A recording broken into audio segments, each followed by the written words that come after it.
Hey guys, what's up? Long time no see. I'm out here. You know where I'm at? Coyote Cabin.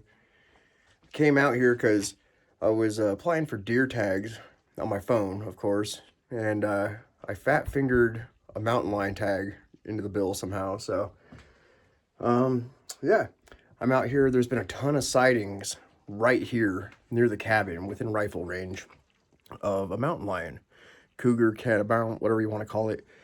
It's out here in the rocks.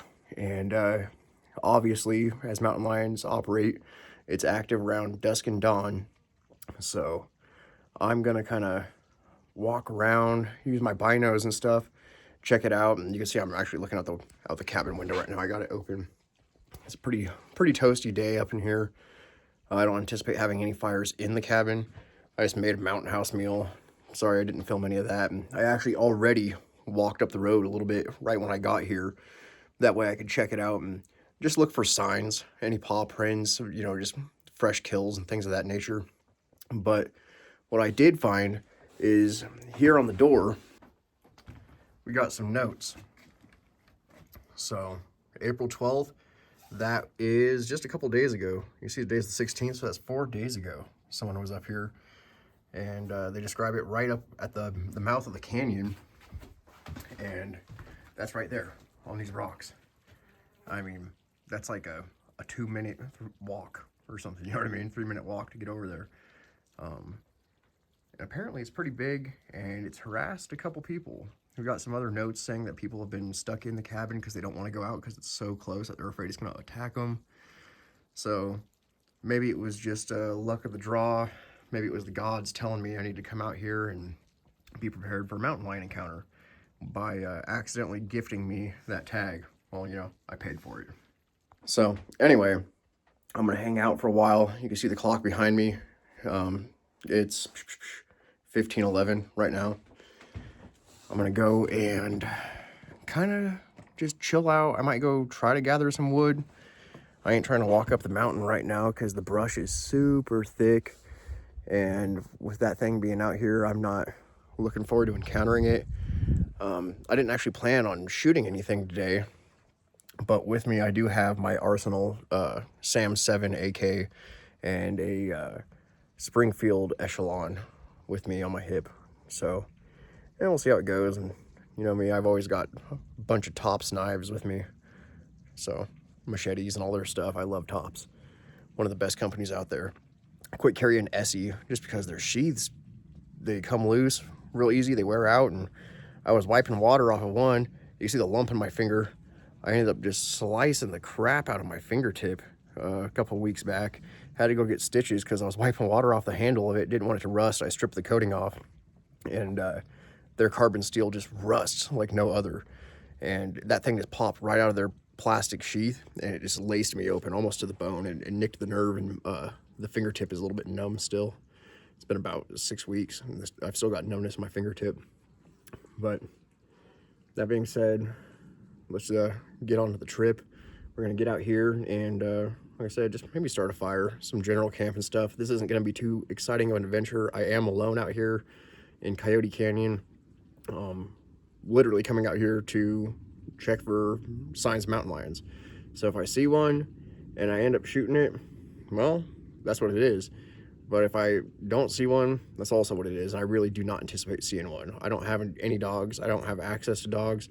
Like I said, getting the tag was a complete accident. I didn't even mean to purchase it. I didn't realize I purchased it until the transaction was complete and I saw the receipt. So I came out here to camp mainly and just kind of get out of town for a night. But we'll see how it goes. I'm going to go and plug my phone into my Big Blue brand solar panels, let it get some sun, and keep my phone charged, and we'll go from there. Just so you guys know, I came out here in my 2020 Jeep Compass Trailhawk. Went and picked this up last December. Pretty awesome. You know, I haven't been posting any videos because I have been extremely occupied with my band, Silence the Crowd.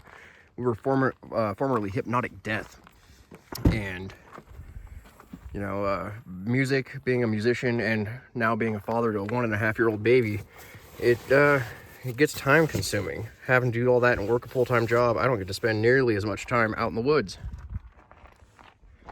But I'll tell you what, the band is doing good. We've been getting a lot of great shows, been able to play a lot of awesome venues, and had a lot of fun doing it. I've acquired a lot of really nice guitars, great music equipment, made a lot of great connections, and just the adventures I've been on playing music with Silence the Crowd and all my boys. They rock, and they're definitely top tier musicians.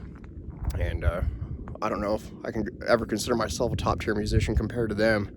They've got so much time in on it in comparison to me, but you know, we are where we are, and people like the music, so we're gonna keep it coming until we can't. This is my 28 watt solar charger, big blue brand. I have this, normally pair it with a power bank, but the power bank is currently in storage. I've moved so many times over the last couple of years that a lot of my less used equipment just got stuck into storage. And on this adventure, I'm sorry, I did not bring a tripod. My last tripod actually broke, so I'm stuck kind of, you know, filming like this, walking around with you guys for this episode. You know, and it's been years since I've been able to actually make an episode for High Desert Heathenry, and wanted to bring you guys out on another adventure out here in beautiful Coyote Canyon. Middle of April, spring weather, super nice, probably about 75 degrees I think, and light breeze, everything's turning green. There's a lot of little cocoons with caterpillars and stuff hatching in them. I'll try to go up and maybe take a few pictures and some video of that. It's just a beautiful place, you know, and you can just see all around behind me. Of course, the old cabin, it's seen better days, but myself, my buddy Justin, my buddy Levi, we call him Lord Zion. You know, we got a bunch of people who come out here besides my friends. You know, there's a good community of us that come out here and really take care of this place and do repairs all the time, keep it up and running, keep it clean. That way we can all enjoy it together. Cool, just so you guys can see, these are those little caterpillar pods I've been talking about. Look at these things. They're on tons of the bushes out here. I want to see if I can zoom in. I want to get closer there. Look at these things. I don't want to touch them. I don't even know what the heck they are. But I'm sure they'll turn into a nice, beautiful butterfly or something to that extent. Who knows? If you know what they are, get in close so you can see them again. Maybe leave it in the comments down below. There's another one right there.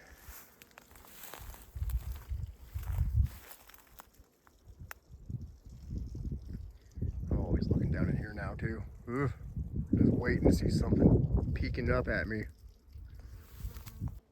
On this adventure, I'm not wearing my Zero Shoes sandals. I'm wearing some Belleville boot mini mill minimalist training boots. They're actually, I got the extra wide toe box just for that more barefoot feel. They work really good. And earlier this week I ordered some Vivo barefoot leather trackers, but they are not here yet. They'll be here on Saturday, unfortunately. One other cool piece of gear that I acquired, which hasn't been delivered yet, and I really wanted it for this adventure just to test it out, is I got a Cold Steel SRK compact on the way. I mean, it's no tops knife by any means, by no means, but it's a real budget tool that I can just beat the piss out of and not have to worry about, you know, chipping or rolling edges and stuff. And if I want to absolutely torture it, I'm not going to feel bad like I would any of my other blades. And I know tops knives are meant to be tortured. That's why I carry them on my adventures. But for more daily use and local camps and just, like I said, beating the crap out of something, I wanted something that wasn't my tops knives. So hopefully that'll get here Thursday, I think, and the boots will be here Saturday. So maybe I can get another adventure in before the weekend's over. Oh, and look at this pool. It's seen better days. The water pipe's flowing at least. It goes all the way up the mountain, as you guys know, way up to the spring that's up in there. And we typically get in here in the summertime, we put a gazebo over this thing, scrub it out real good, get it nice and clean. We'll put a lawn chair in there with some shade and just hang out in here, you know, when it's 95 and 100 degrees towards the end of July and August.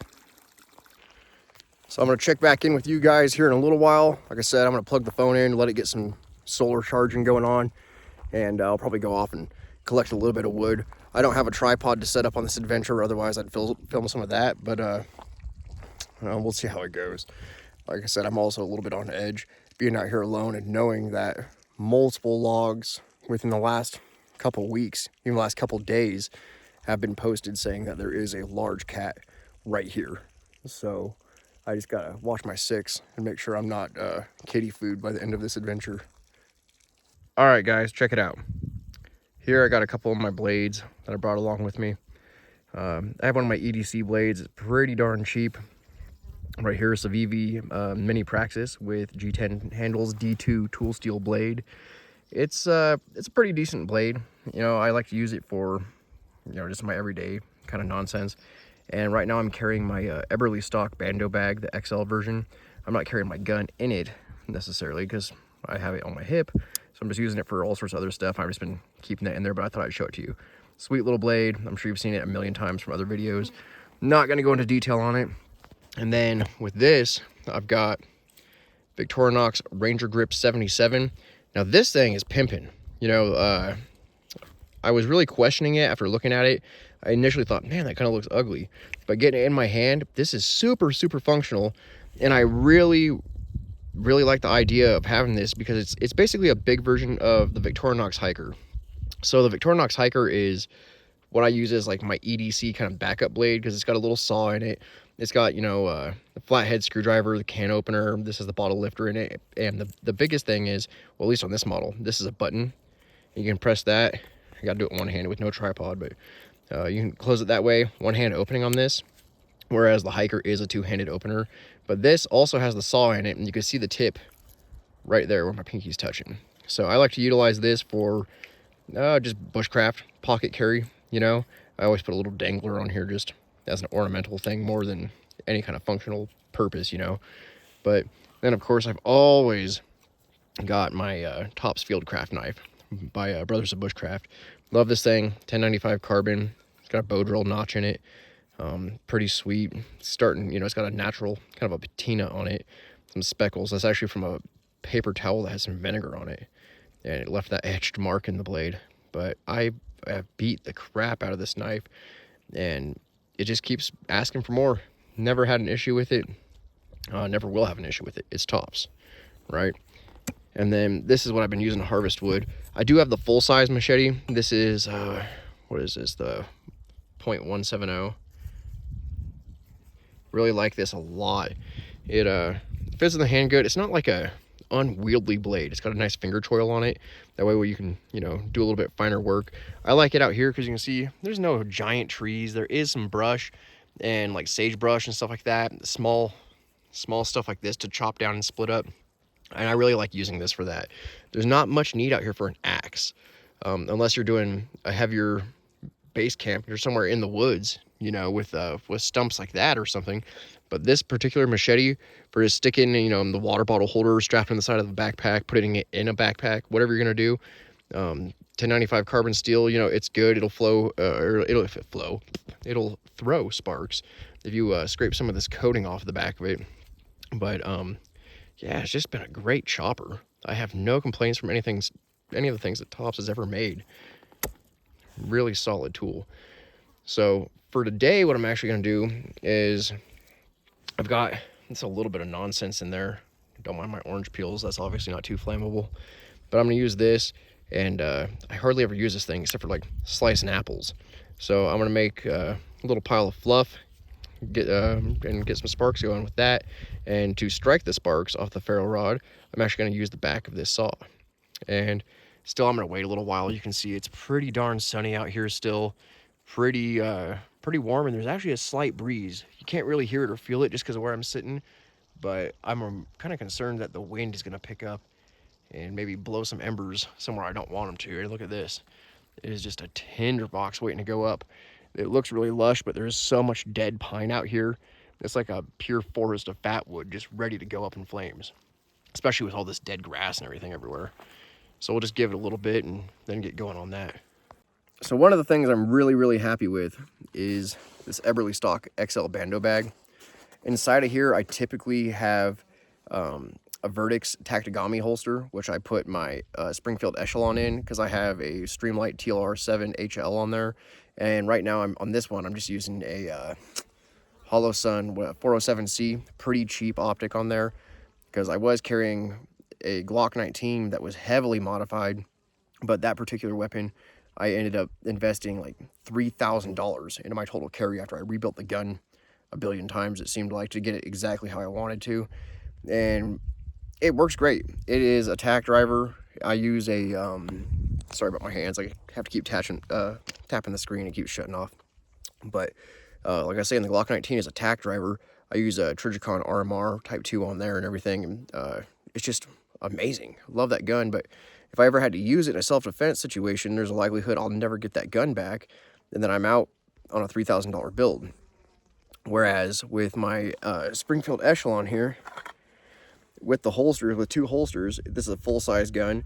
I'm only into this about $1,400. So, and it's, 17 plus 1, and then the extra mag, I only have 1 extra mag for it currently, but that's still a 20-round mag.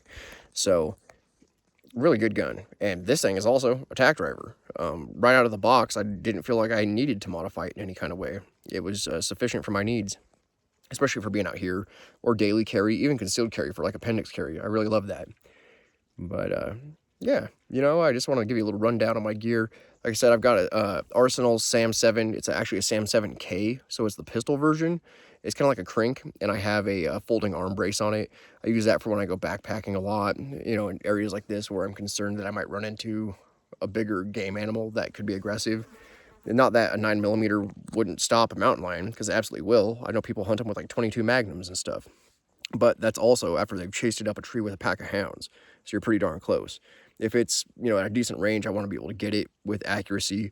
And when your adrenaline's pumping and stuff, maybe a handgun is not sufficient for a clean kill on an aggressive animal. So I wanted something a little bit bigger that packs more of a punch. And while I'm out here, I'm going to use one of these. This is one of those Bigfoot fire starter, like the fire plugs. I typically chop them into thirds because this whole thing is way too much. I'm not in a wet, snowy environment. It's a beautiful spring day. It's actually really warm out here. So I'll probably just break off like a third of it, kind of fluff it up, hit it with a ferro rod, and it just burns and burns and burns. And all the stuff, I've already got a bunch of grass and dead pine and stuff. It's going to light on fire. I'm not concerned about it. But I just want to use it for the heck of it, just to show you guys and say that I did. They work really good. They're pretty cheap. You get a whole bag of them. I don't even know how many's in the bag. My old man gave these to me. My dad, Tim, he buys them, bag after bag for whatever reason. He's hoarding these things. And so I just grab a handful here and there and throw them in a Ziploc bag and use them in the field.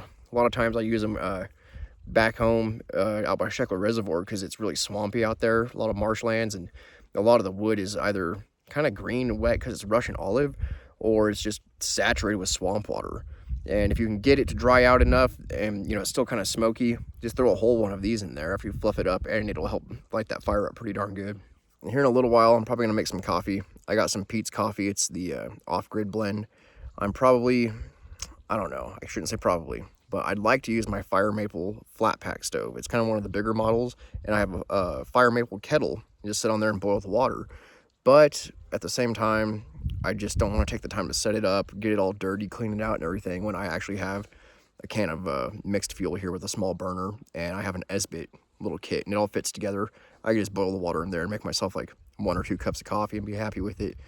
There's always something about using those nice kettles on the flat pack stove with, some tinder in there and whatnot. It just takes it a while to actually get hot and keep it going.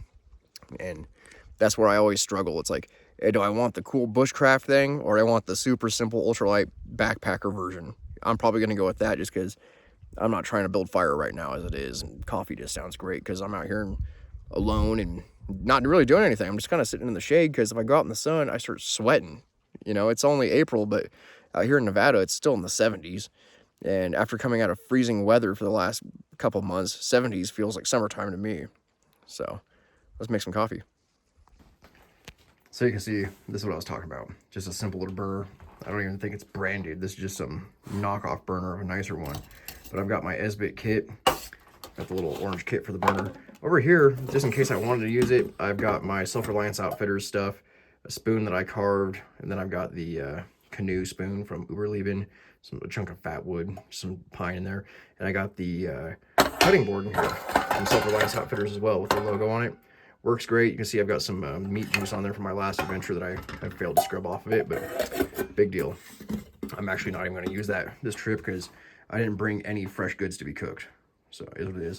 Of course, I've got my clean canteen, a couple notebooks, and some real old binos. But, you know, it all works, and it's sufficient for what I'm doing right now.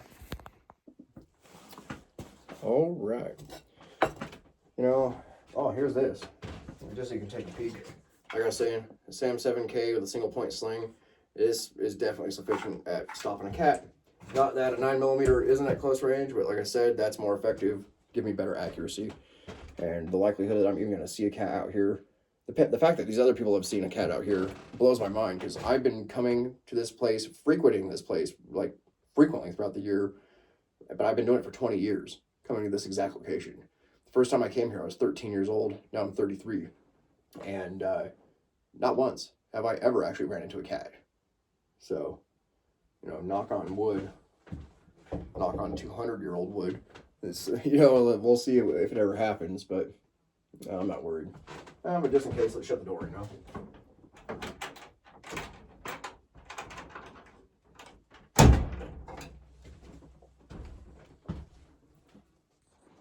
All right, so we're here.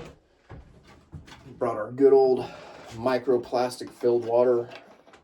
Didn't have any other more suitable containers. Give it a splash here. And maybe a little more than that.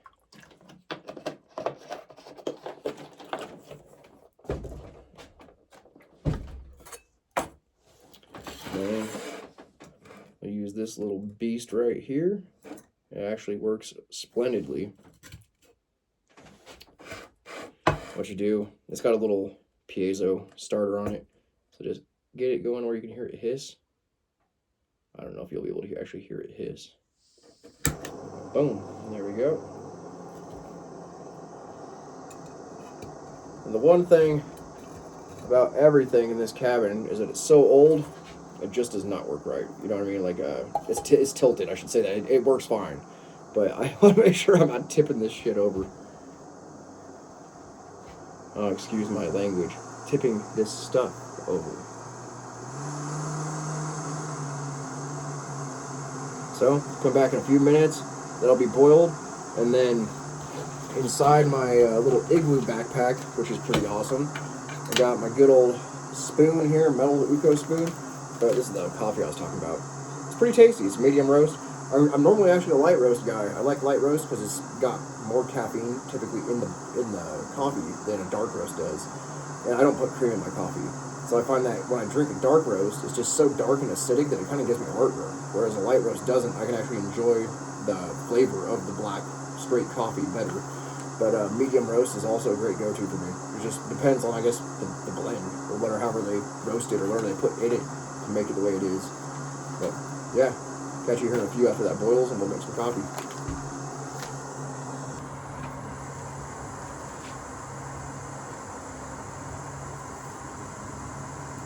Heck yeah, it's starting to steam. So, I don't even know if I should measure this out or what I should do. On the other side of this, you're not able to really see it. There's a little pour spout on the main pot part. And I haven't got the lid cup kind of thing going on there. What I'm actually going to put my coffee in is this. We're leaving the 12-ounce Kutza. Just because it's classy. And, I mean, come on. I can save myself the coffee grounds from going, or as many coffee grounds. There's going to be some cowboy coffee. I'm putting it straight in there, and I'm going to just kind of keep the lid on and pour it out the little pour spout here. And hopefully that works out for me. Oh, and we're boiling. That is a full rolling boil. So, I'm just going to kind of eyeball this and see how it works.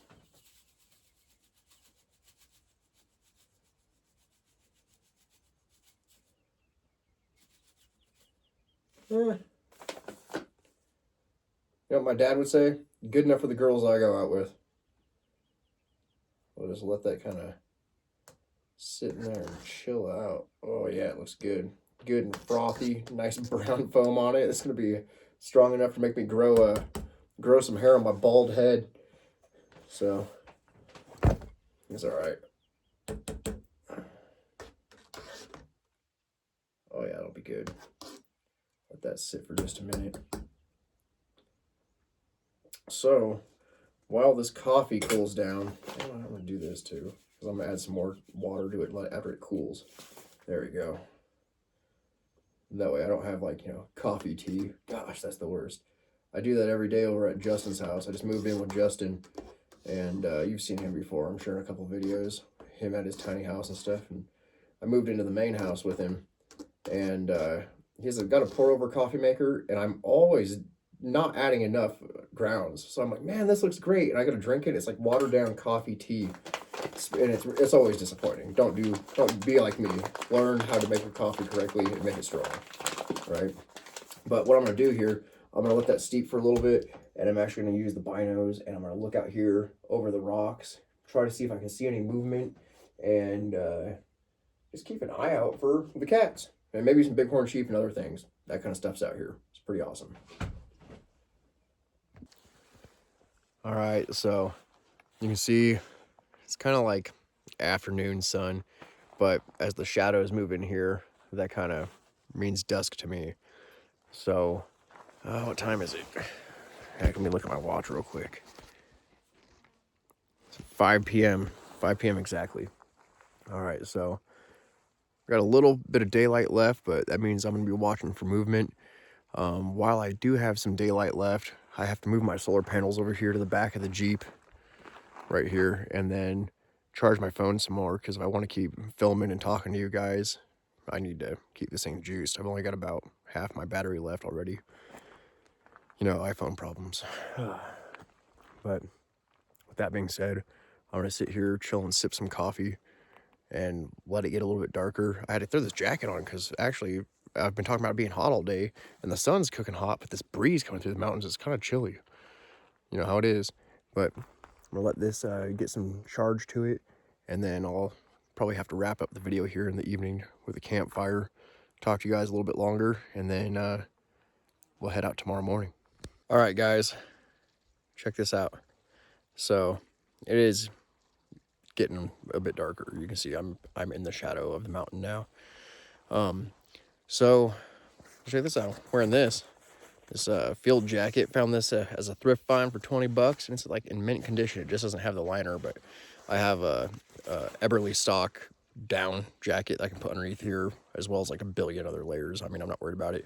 I just wanted this as like a rough dirt layer, you know what I mean? I can scruff it up and not worry about getting too messed up. But I did something really cool. I've got this MS1 Magpul sling, right? It's supposed to be able to do like a normal sling attachment or single point. The issue I've been running into is on this little Sam 7, this Arsenal, the only way I can attach the sling to the front is if I have an actual Russian style sling that has that like tiny little cheesy metal hook to get in there.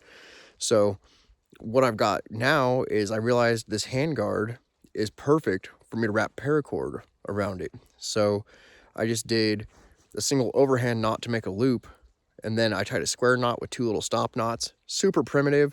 I was just doing it on the fly, but I realized by doing that I could attach the front clip to it as a way to make it like a normal sling instead of a single point sling. And I actually prefer that from when I'm out here in the woods doing stuff. That way the rifle isn't just dangling and swinging around, when I'm taking my hands off to inspect something. I don't like my rifle hanging so far down to where if I kneel, it's going to impact the dirt and things like that. So check this out. Like I was saying, right here, it's got these grooves. The paracord just sits right in there. It is primitive.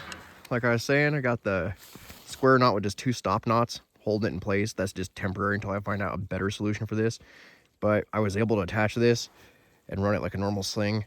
Man, it saved me quite a bit of stress, to be honest. It works really well. I've been carrying it around like this as a test run to see if it was going to stretch too much or slip or anything. No issues. If I need to, I'll just adjust the knot right here and tighten it up. You can see it's kind of popping out a little bit, but if it falls up the handguard, whatever, the other ribs catch it. The main thing is I didn't want it to go up and wrap around the piston there and then end up melting when it gets hot. But with this is just like a bush gun for me. It's not necessarily a gun I'm running super hot in combat drills 24/7. And when I am, I can just snip it off and then retie another one when I need it. But improvise, adapt, and overcome. Look at that. Had to come over here and move the solar panel and stuff across the road.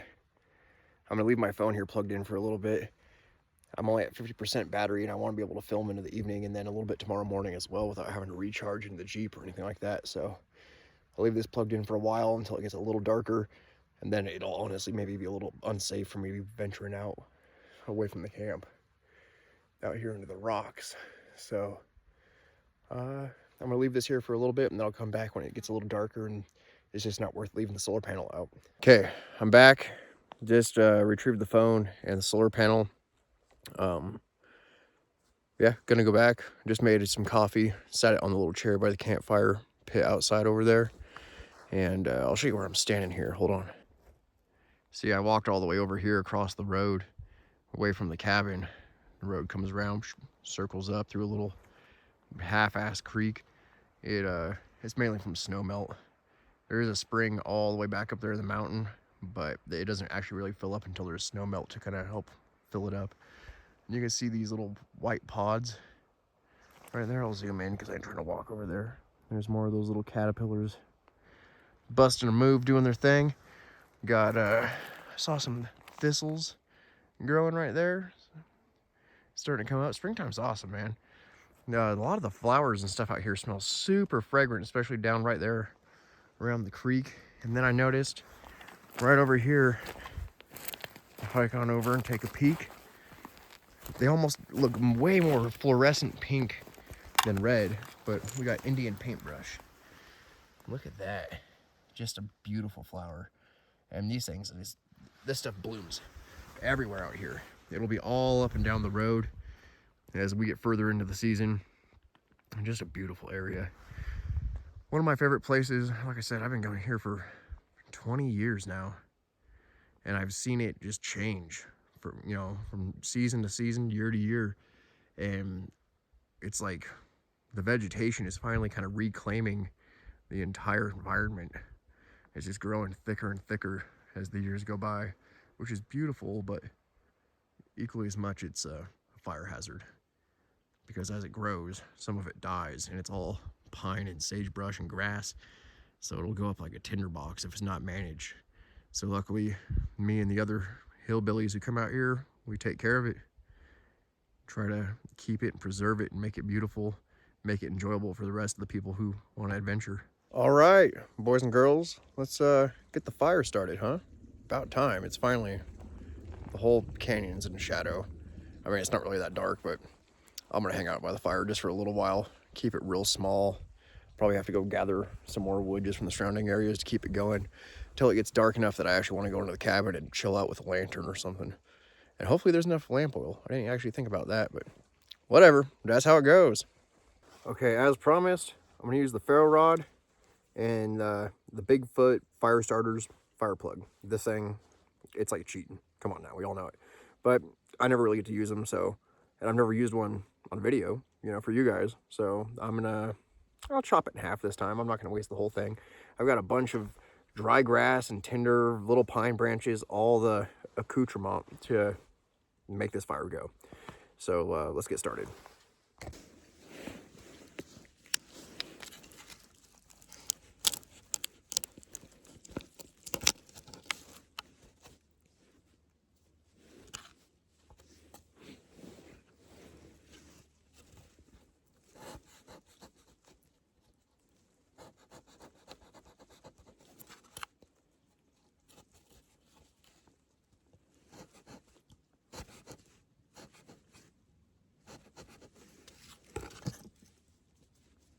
Here's what I kind of do. I just like to chop it up, as you just saw, kind of smush it till it really fluffs out. Basically what this is if you ever watched the old TikTok that I did make, made like 2 of them ever, but I made a TikTok where I use cotton balls with Vaseline. This is a way better version of that. Instead of doing it the homemade redneck way, you just, purchase a pre-made product, right? But that kind of takes some of the fun out of it. So from there, I'm gonna do, open up my saw. It's got a nice 90-degree spine. And we'll see how well this, being stainless, actually sparks on here. Oh, there we go. And it's on fire. All right, got the camera flipped around. Walking over here. Woo, that thing is going. I'm gonna dump it right on in with one of my rocks. Nice. I'm just gonna kind of stick that sucker down in there. And look at that. That grass is going. Get my rock out of here at least. Oh, geez, gonna burn my beard. Now that's going. Take some more of my dry, tindery nonsense, throw it on. And I'm gonna take this, throw it on there as well. There's already some burnt, charred logs underneath that as well, so that is just gonna go, baby, go. Oh, see, now I gotta use this like a mirror, gotta check. Did I singe my beard? A little black on my face, but the beard looks intact. That's what's important, you know what I mean? Gotta stay looking feral. You don't have to fire shave or something. I did that in a previous video out here. I was lifting up the barbecue lid. I had that thing covering up some corn on the cob, sitting right over here on the fire. Went to go look at it, and the heat came out and just flash burnt my beard and like trimmed like an inch and a half off the right side of my face. Trimmed my mustache and everything for me. What a mess. Don't play with fire, you know? But now you can see how fast the small stuff went up, but it was enough to light those smaller twigs on. So now luckily I've got a lot more brush, got some bigger rounds of wood. There's actually a huge chunk of wood over there, and some other people who were out here ended up chopping some logs and stuff that you can see them. They're right behind that bush though, right there. There's all sorts of stuff out here, so I'm gonna just keep collecting and keep feeding it. All right, we're back. Got it going. Gonna chill out here, enjoy this fire for a little bit. Kind of just gonna stay posted up, keep an eye out in the rocks until I can't see anymore. Just enjoy the evening, you know? It's peaceful, it's quiet. I'm gonna just keep sipping on my coffee and just eating oranges and rice cakes. That's what I brought. I don't want to eat a billion Mountain House meals. You know how that is. But yeah, you know, I've really been enjoying it. I don't really get a chance to come out anymore. Like earlier in the video, I was talking about, I played in multiple bands at this point. It really took me away from making a lot of bushcraft content. I've always played guitar. I played guitar for like 15 years, 17 years, I think at this point. You know, I've been doing jiu-jitsu for 28, and I got in with my first band, Kill on Command. They're pretty cool. We had some issues though, dissolved, and they've reformed a couple other times, trying to make that work.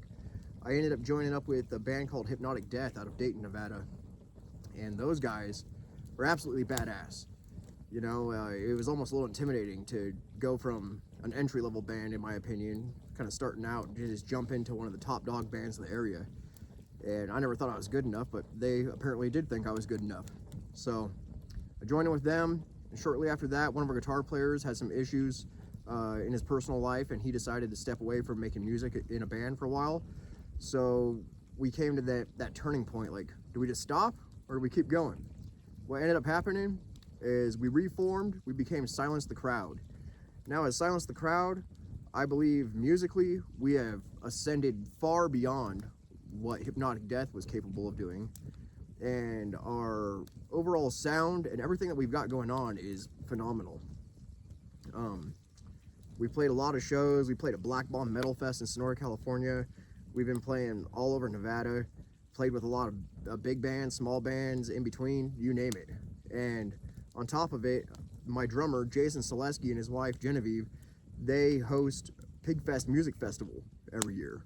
And we're going on year 11 here in 2025, and it's something special. We have 2 stages. It's a 2-day event with like 30 bands every year. We got food and drink vendors, camping, you name it. It's actually an amazing festival. So if you like metal, we only charge 25, 30 bucks, depending on the camping situation and things of that nature, and who's playing, you know, how many bands we have. We got to make sure some of the bands who come from out of state, you know, get some money to get back home at least. But with that, it's one of the biggest, best things that I've ever done. You know, aside from doing jiu-jitsu for 28 years, that's amazing, because I got to work with SWAT teams and all those guys, and special operators just from around the world. It's been a blessing. I've had a really, really wild life, you know, and on top of doing all the bushcraft and stuff and all this, you know, that's how I got the name the High Desert Heathen. Just being a pagan hillbilly kind of nature hippie who loves heavy metal and kind of always been a zealot. But now in the mix of doing all these crazy adventures and everything, I end up having a baby girl. She's a 1.5 years old now. Her name's Alyssa. And I brought her out here before. If you check my Instagram page, you can see pictures of her standing out here at the cabin and stuff. And that was something I never anticipated, being a dad and having a child thrown into the mix of my wildlife. But you know what? I made it work, still making it work. You know, and anything that's worth having is never easy. You just gotta have some grit and some pride and honor and integrity and hard work and just get it done, you know. And it's been a struggle here and there, but you can see I got a smile on my face just sit here thinking about it. It's a blessing, man. Everything is just turning out how it should. And now I'm out here chilling here on a nice spring evening at the cabin yet again out here in Coyote Canyon, and drinking my coffee, chilling out, and I'm just gonna enjoy the evening, have some snacks, and you know, get to bed, wake up, and then I'll probably hike up the canyon in the morning, see how much battery life I have, try to film some of that and do a little bit of scouting, look for some game trails for bighorn sheep because a couple of my buddies like to hunt them. And I'm also going to look for tracks for mountain lion because they're out here. You know, I was showing you guys the notes. They're like right here. They come up to the cabin all the time, and I want to see one. Like I said, I don't have dogs or anything, so it's going to be rare that I ever actually encounter one, I feel like. But I did accidentally, and I seriously mean accidentally, purchase the mountain lion tag. So it's like $25, and you can get 2 a year. And I think the state of Nevada allows 247 total to be harvested as a state. And the reality of that is, like, who the hell's coming out here harvesting cats 2 a year? It's pretty intense, because I don't have dogs to do it. So if I see one and it's coming after me, I don't know, maybe I should come out here wearing a meat suit or something, who knows. But yeah, it's gonna be a good evening, and I'm glad you guys have hung out with me this far along this adventure. Got to see me just goofing off, really.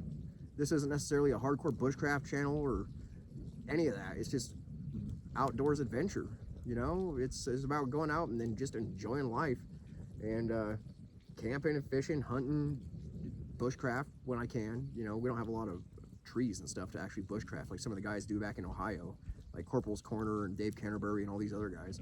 I'd love to go hang out with them, but that's an adventure that I can't necessarily afford. But maybe one day. Stay tuned for that. We'll see how that works out. But anyway, I'll catch you guys in the morning. I'm gonna sip my coffee, wait for this fire to go down, hit the rack, and then we'll regroup in the AM. My alarm goes off at 4 AM, so regroup then, and then we'll move on up the canyon, look for some stuff. Morning, guys. Last night, honestly, it was pretty rough.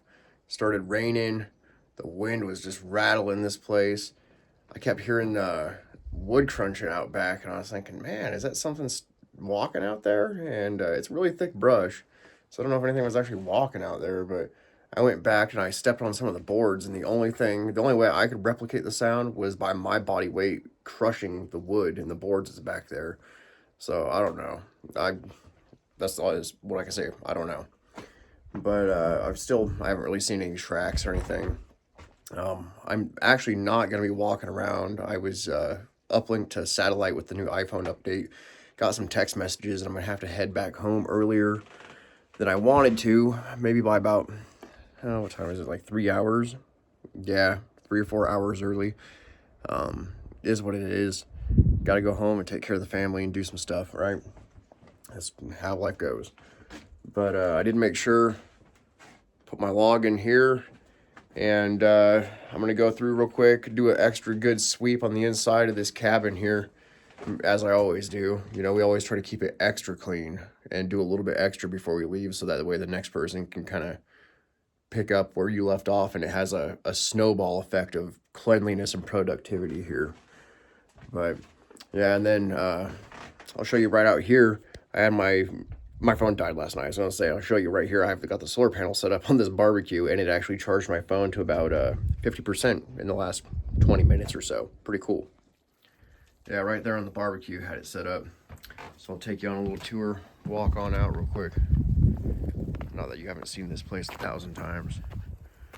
But yeah, this thing, it's killer, man. Just hooked it up to the little white cable here, and it's getting it done. I'm gonna kind of clean up some of this firewood, make it a little bit more organized out here as well. Had this sitting up last night because the wind started kicking up, and I was using the grates as a spark arrestor, and then I just grabbed a whole 5-gallon bucket of water from the pond, make sure it was all extinguished. So with all this being said, and the fact that I got to get going home, kind of cut my trip a couple hours short, not gonna be able to hike up the canyon. It is what it is. I'm gonna go ahead and take care of my family. I'm gonna thank you all for watching another video from the High Desert Heathen here on High Desert Heathenry on YouTube. If you like these videos and you want some more of them, I honestly can't promise I can post them as frequently as I used to, but if you do like it, please like, share, subscribe, leave some comments, and especially leave some comments. Let me know what those little fuzzy caterpillar things were. I have no idea what they turn into, and I don't want to touch them. Who knows? You know. I'll have to look it up, do the good old Google search. But anyway, again, thanks guys for watching. Take care. Keep it metal.